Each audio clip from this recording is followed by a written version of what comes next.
안녕하십니까. 알아두면 쓸데있는 이야기 드립니다.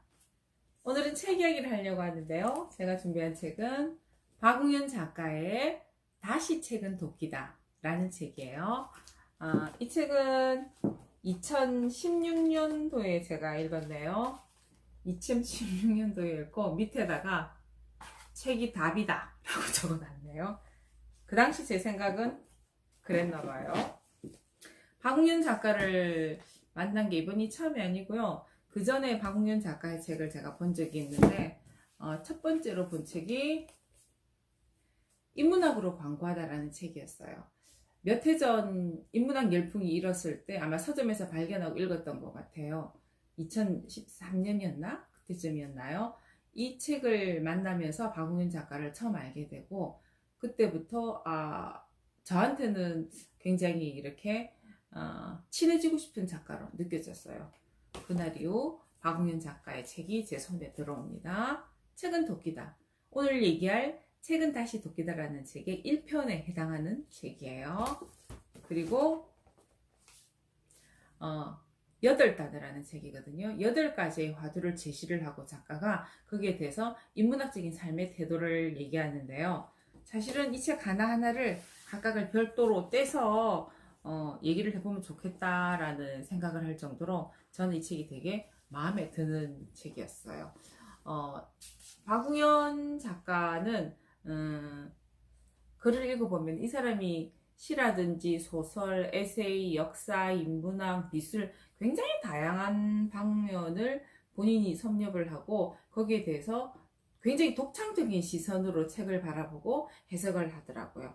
굉장히 흥미롭게 저한테는 다가왔던 작가예요. 박웅현이라는 작가는 광고를 만드는 사람이에요. 광고 카피를 보면 이 사람의 성향이 나타나는데 유명한 카피가 그녀의 자전거가 내 가슴 속으로 들어왔다.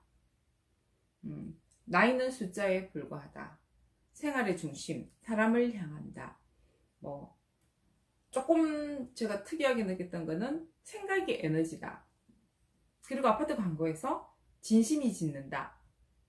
혁신을 혁신하다. 이러한 광고 카피를 봤을 때 조금 다른 광고하고는 다르게 저는 받아들여졌거든요. 박웅현이라는 사람은 본인이 작가라는 얘기보다 크리에이티브 디렉터라고 불려지기를 원하더라고요. 크리에이티브 디렉터라는 게 자기가 자신의 일들을 제작하고 그리고 책임지고 관리하는 전체적인 총괄의 모든 것들을 본인이 주인공이 된다는 거죠. 예를 들어서 아트 크리에이티브 디렉터라고 해봐요. 그러면 베토벤의 교향곡 5번을 연주를 해요. 그럼 수많은 오케스트라들이 있고 악보가 있고 연습을 하겠죠. 그거를 총괄해서 모든 것들을 음악적인 것들을 다 해석을 하고 어떻게 편성을 하고 어떻게 구성을 하고 어떤 식으로 곡들에 대해서 완성품을 내놓을지를 고민하는 사람이 지휘자라고 저는 생각하거든요. 그럼 똑같은 베토벤 교향곡 5번인데도 각각의 지휘자에 따라서 곡의 해석이 달라지기 때문에 우리에게 주어지는 감동은 달라요. 아트 크리에이티브 디렉터라는 거죠. 박웅현이라는 사람은 광고 크리에이티브 디렉터예요. 광고를 하는 것도 그냥 쉽게 주어지는 것이 아니겠죠. 소비자가 있을 것이고 광고주가 있을 것이고 경쟁사가 있을 것이고 어떻게 하면 소비자에게 이게 전달이 잘 되어서 될 거냐면 굉장히 독창적이어야 되고 다양해야 되고 남달라야 되고 거기서 주어지는 것들 그 많은 것들을 책임지는 사람이 광고 크리에이티브 디렉터예요. 이 얘기를 듣다 보니까 저는 어떤 생각이 들었냐면 그러면 우리는 각각의 개인은 라이프 크리에이티브 디렉터다. 왜냐하면 우리가 주어진 인생은 단 한 번이고 각각이 전부 다 다르다고 보거든요. 그러면 내 인생을 책임지고 내 인생을 주관적으로 행동하고 그것을 계획하고 실현해 나가는 것은 각자 인생의 몫이라고 생각하거든요. 누구나가 그러면 라이프 크리에이티브 디렉터가 돼야 되지 않나. 신조어가 되나요? 그런 생각을 했답니다. 책은 도끼다라는 이 문장이 어디엔가 익숙하지 않으세요? 책은 무릇 우리 안에 꽁꽁 얼어버린 바다를 깨트려버리는 도끼가 아니면 안 되는 거야. 프란츠 카프카의 말이에요. 프란츠 카프카의 말을 압축해서 책은 도끼다라고 이렇게 적었는데요. 저는 책을 보면서 약간 다도 컴플렉스라는 게 있었어요. 해마다 계획을 세우면 그 계획 중에 하나가 1년에 100권 정도의 책은 읽어야지라고 얘기를 해요. 그럼 100권을 다 읽지는 못하지만 뭐 매달 체크를 하면서 조금 덜 익은 달이 있으면 그 다음 달에 조금 몰아서 읽는다든지 그랬던 경험들이 있어요. 근데 책을 본다는 거는 저는 삶을 풍요롭게 하기 위해서 책을 본다고 생각을 했는데 그 방법에 있어서 다독이라는 오류가 저한테는 있었던 것 같아요. 굳이 물론 다독이 나쁘진 않아요. 제가 고등학교 때로 기억을 하는데 고전 시간 선생님이 책에 대해서 얘기를 하시면서 많이 읽어라. 그리고 글은 많이 써라. 그리고 많이 생각하라. 여러 가지 얘기를 해주셨는데 그때 제가 많이 읽어라를 제 화두로 잡았던 것 같아요. 그래서 저한테는 다독 컴플렉스가 좀 있었는데 지금은 많이 정정이 되긴 했지만 습관적으로 책이 좀 덜 읽었다고 생각하고 조금 소홀했다고 생각을 하게 되면 조금 더 많이 책을 찾게 되는 경향이 아직까지 있기는 하네요. 여기서 작가가 얘기하는 거는 뭐냐면 책을 읽으면서 오독을 하라는 거예요. 이 오독이라는 건 잘못 읽으라는 얘기거든요. 어머? 작가가 책을 잘못 읽으라고요?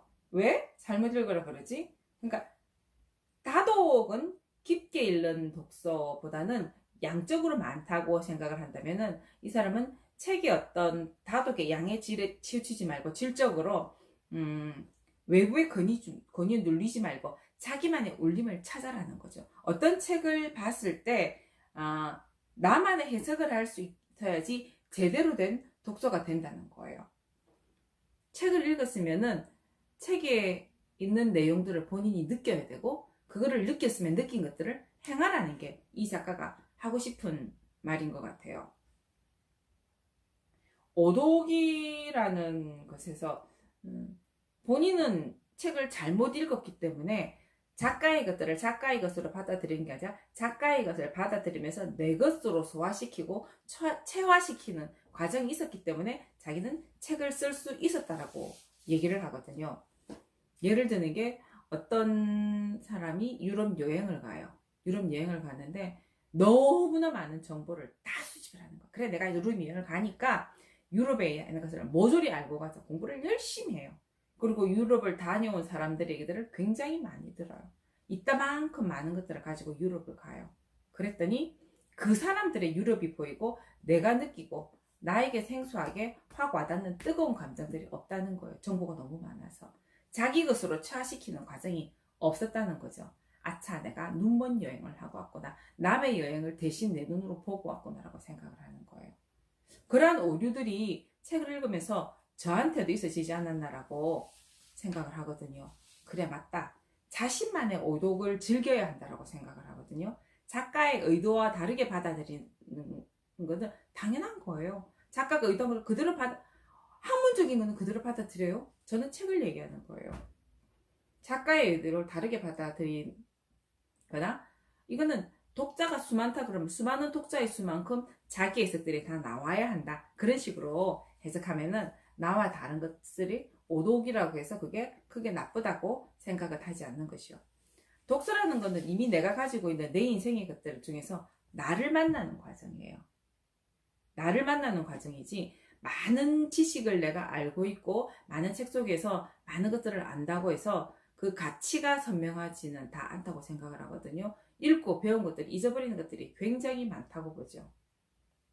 호학심사 심지기라는 말이 있어요. 즐겨 배우고 깊이 생각해서 그 마음으로 그 뜻을 이해한다는 거죠. 시습이라 그러죠. 배우고 익히는 것. 내가 책을 보고 그것을 알았다. 그럼 아는 것으로 끝나는 것이 아니라 그거를 배우고 익히는 숙련된 과정 필요하다는 거예요.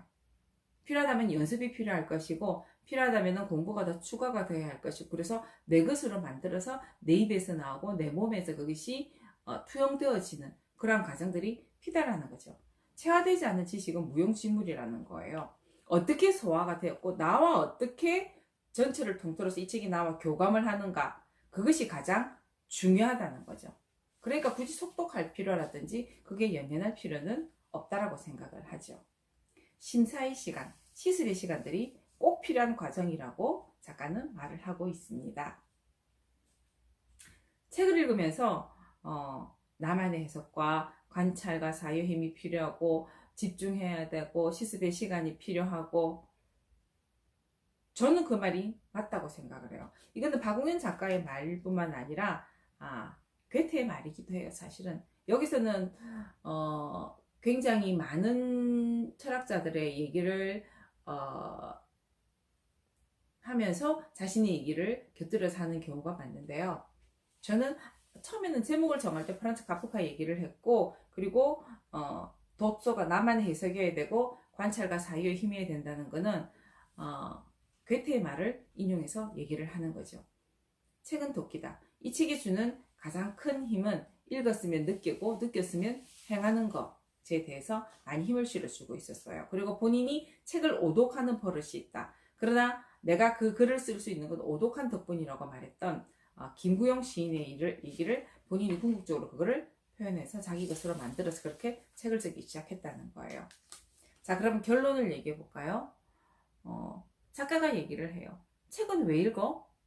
1권에서 제가 처음 보여드렸던 책은 도끼다라는 이 책에서 제가 잡은 주제가 그거였어요. 책을 왜 읽지? 삶을 풍요롭게 하기 위해서.